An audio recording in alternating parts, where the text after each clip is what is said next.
ยินดีต้อนรับเข้าสู่รายการกำลงทันค่ะ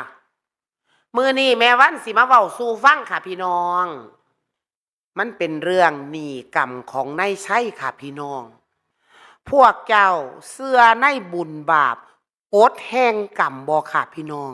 ผู้ลังคนกะคิดว่าเป็นแค่เรื่องตัวเด็กน้อย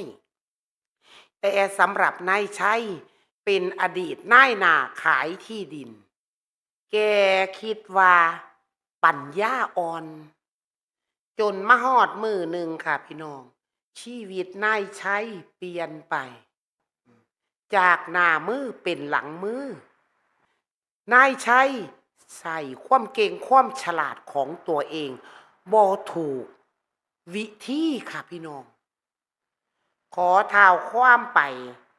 ใน5 ปีก่อน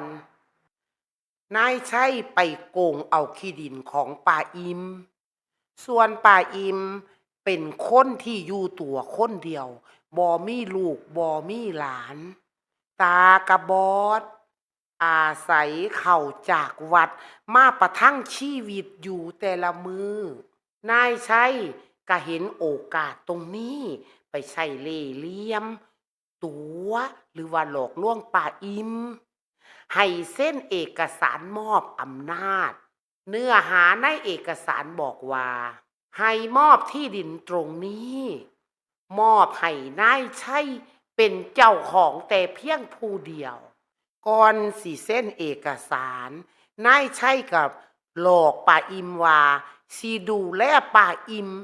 จนวาระสุดท้ายหลังจากป่าอิมเส้นเอกสารให้นายชัยเรียบร้อยแล้วนายชัยก็ได้ขับไล่ป่าอิมออกจากบ้านหลังน้อยๆกลางหน้าพี่น้องนายชัยบอกว่ามึงสิไปตายใส่มึงก็ไปที่ดินแปลงนี้เป็นของกูเพียงผู้เดียวไปสิไปใส่มึงก็ไปไอ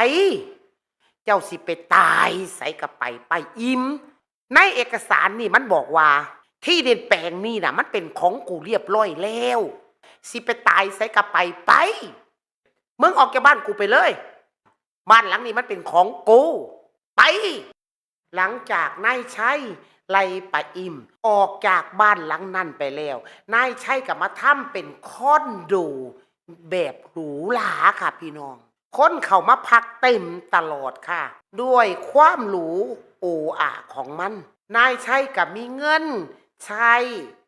เงินเข้าบัญชีโดยบ่ขาดจักเดือนค่ะฐานะก็เปลี่ยนแปลงไปหลายเติบค่ะพี่น้องหลังจากป้าอิมถูกนายชัยไล่ออกจากบ้านแกก็เดินไปเรื่อยๆไปอาศัยอยู่ใต้สะพานลอยผลสุดท้ายแกก็เสียใจเกิดการตรอมใจนอนเสียชีวิตหรือว่านอนตายอยู่ใต้สะพานลอยค่ะพี่น้องหลังจากป้าอิมเสียชีวิตไปแล้วก็มีเพื่อนบ้านมาบอกนายชัยว่าไปเจอป้าอิมนอนเสียชีวิตอยู่ใต้สะพานลอยแต่นายชัยบ่ได้มีความเยื่อใยอะไรอย่างต่างๆพี่น้องโดยที่เขาปฏิเสธว่าบ่เคยรู้จักกับป้าอิมมาก่อนเลยไผสิตายอยู่ทางใดกะยามันเกี่ยวหยังกับข่อย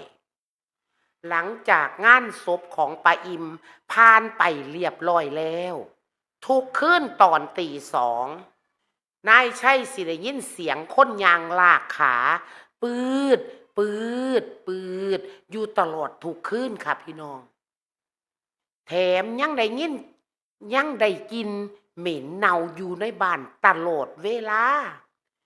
าส่องกระจกกะสิมีเงาซ่อนอยู่เสมอนายชัยก็เลยไปหาหม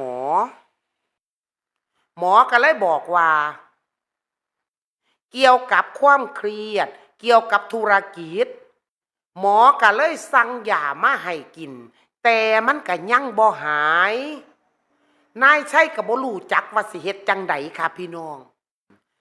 มื้อดีคืนดีมีหมอดูมาทักว่าให้ไปทำบุญปล่อยนกปล่อยป่าในเด้อเพื่อว่าเจ้ากรรมนายเวรที่อาฆาตมาตร้าย เพิ่นสิได้ทุเลาลงแต่นายชัยก็ยังบ่เชื่อหมอดู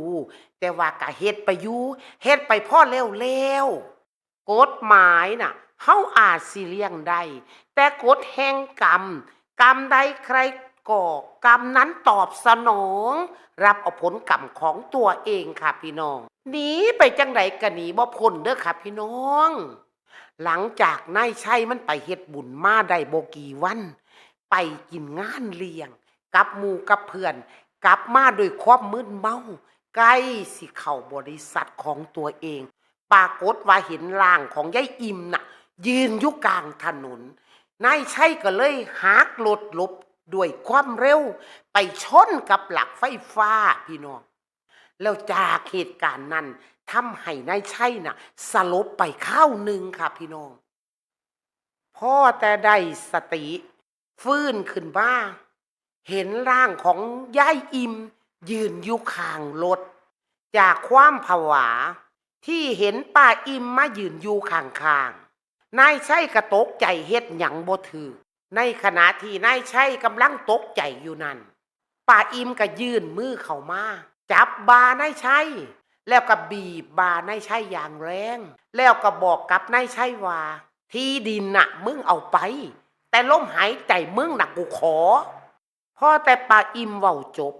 ก็เอามือยื่นไปบีบคอนายชัยทันทีนายชัยด้วยอาการหันใจบ่ออกหน้าแดงหน้าเขียวบ่นานก็ขาดใจตายค่ารถหรูคันนั้นเลยเช้าต่อมาตำรวจได้มาพบร่างของนายชัยที่นอนหมดลมตายค่าพ่วงมาลัยตำรวจเลยสันนิษฐานว่านายชัยอาจสิข้อหักจากแรงกระแทกเนื่องจากกระดูกข้อดูผิดรูปแต่สิ่งที่น่าเหลือเสือก็คือที่ข้อของนายชัยมีรอยบีบเขียวช่ำไปทั้งข้อ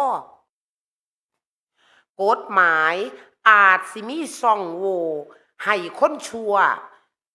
ผ่านไปได้แต่บัญชีกรรมแม่แต่ไล่ชื่อเดียวกับบ่มีตกหล่นเด้อค่ะพี่น้องเรื่องนี้ก็เป็นอุทาหรณ์ให้พี่น้องเฮาได้รู้ว่ากฎแห่งกรรมมีจริงทำดีได้ดีทำชั่วได้ชั่วเด้อค่ะพี่น้องเด้อวันนี้ยายวันแม่วันคุณนัตติกาวีบุญศิลป์เอาเรื่องนี้มาเป็นอุทาหรณ์สอนใจสำหรับพี่น้องเฮาสู่ผู้สู่คนให้ทำแต่สิ่งดีๆบ่เอาเปรียบเอารัดผู้ใดเด้อพี่น้องเด้อสำหรับวันนี้ยายวันก็ขอยุติขอจบรายการไว้เพียงแค่นี้ก่อนมื้อหน้าจังมาพ้อกันใหม่ค่ะพี่น้องสวัสดีค่ะ